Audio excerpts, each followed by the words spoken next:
شہر کے حاکم کے سامنے پیش کیا گیا تو حاکم نے اس سے کہا مسیح کے نام پر ملامت کر، مسیح کے نام کا انکار کر۔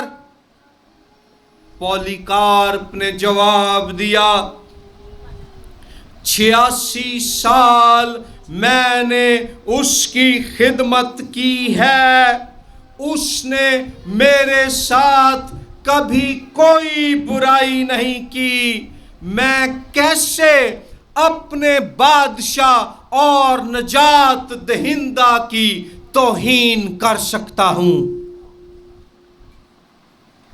پولیکارپ کے انکار پر انہوں نے اس کے ہاتھ باندھ کر اسے آگ لگا دی،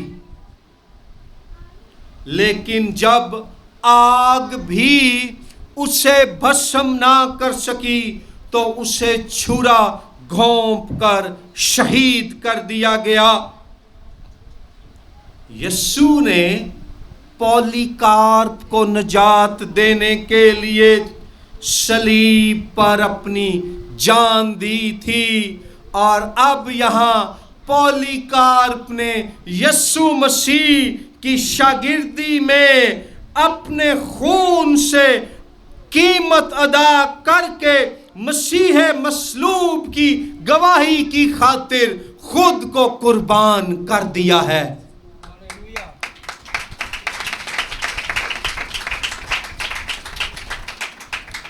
پھر ہمارے اپنے خطے برے صغیر پاک و ہند میں ہنری مارٹن ایک نوجوان مشنری تھا جو 1807 میں برے صغیر پاک و ہند میں انجیل کی منادی کے لیے آیا۔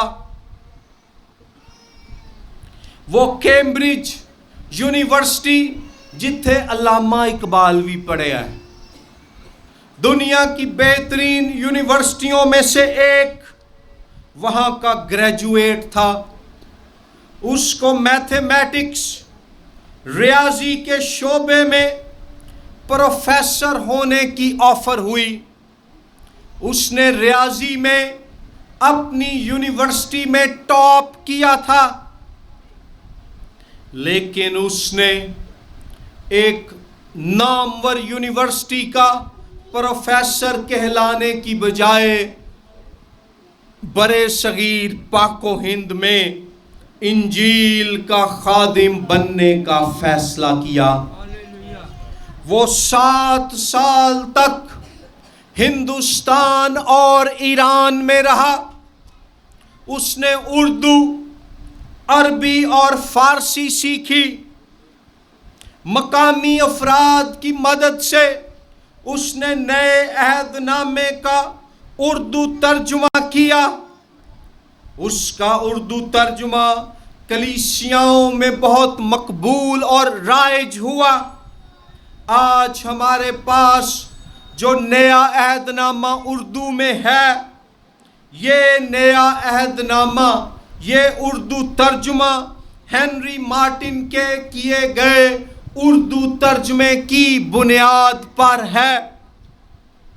اور آج پاکستان، ہندوستان اور دنیا بھر میں اردو زبان بولنے والی کلیسیائیں ہنری مارٹن کی خدمت سے فیض یاب ہوتی ہیں۔ 1812 میں ہنری مارٹن چھٹیوں کے لیے انگلستان جا رہا تھا۔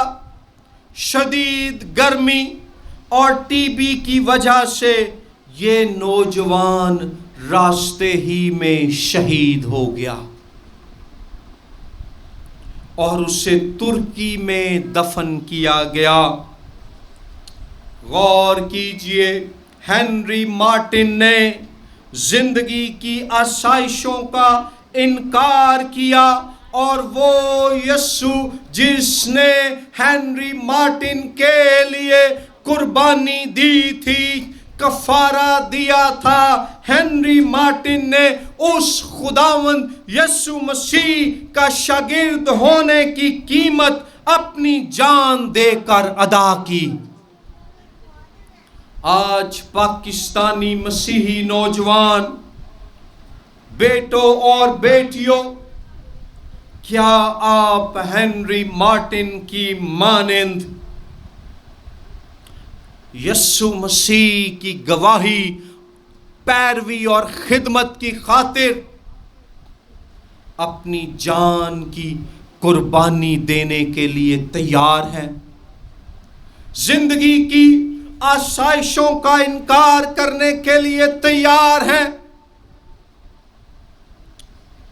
پولیکارپ اور ہنری مارٹن، انہوں نے تو جسمانی طور پر شہادت کی سعادت حاصل کی،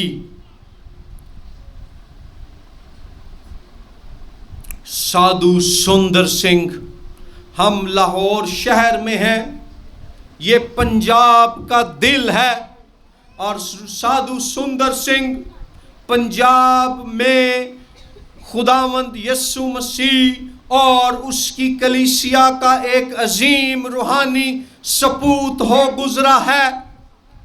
وہ ایک سکھ خاندان سے تعلق رکھتا تھا، اور کیا ہوا کہ جب اس نے مسیح کو قبول کیا تو ایک دولت مند سکھ گھرانے کا ممبر ہونے کے جتنے فائدے، سہولتیں اور آسائشیں اسے نصیب تھیں وہ سب اس سے چھن گئیں۔ اور سادھو سندر سنگھ کہتا ہے کہ میں ہر روز یسوع مسیح کے لیے مرتا ہوں، میں ہر روز اپنی صلیب اٹھا کر مسیح کی پیروی کرتا ہوں۔ جسمانی طور پر یسوع کا شہید ہو کر تو لوگ ایک ہی بار اس کے لیے مر جاتے ہیں، لیکن روحانی طور پر وفاداری کے ساتھ، دکھوں کے باوجود فرما برداری، پاکیزگی اور دیانتداری سے یسوع کے پیچھے چلنے والے ہر روز گناہ کے اعتبار سے مرتے اور خدا کے اعتبار سے جیتے ہیں۔ آئیے ہم یسوع مسیح کی اس تعلیم کو، اس کی دی گئی فن تعمیر اور جنگی حکمت عملی کی مثالوں کو، اور پولیکارپ اور ہنری مارٹن اور سادھو سندر سنگھ کے نمونے کو اختیار کر کے ہر روز ہر شخص اور شے سے بڑھ کر یسوع مسیح سے پیار کریں اور اس کے وفادار رہیں، اور اس کی خاطر ہر شے کی قیمت، چاہے اس میں ہماری جان ہی کیوں نہ شامل ہو، دینے کے لیے تیار ہو جائیں۔ خداوند یسوع آپ کو برکت دے۔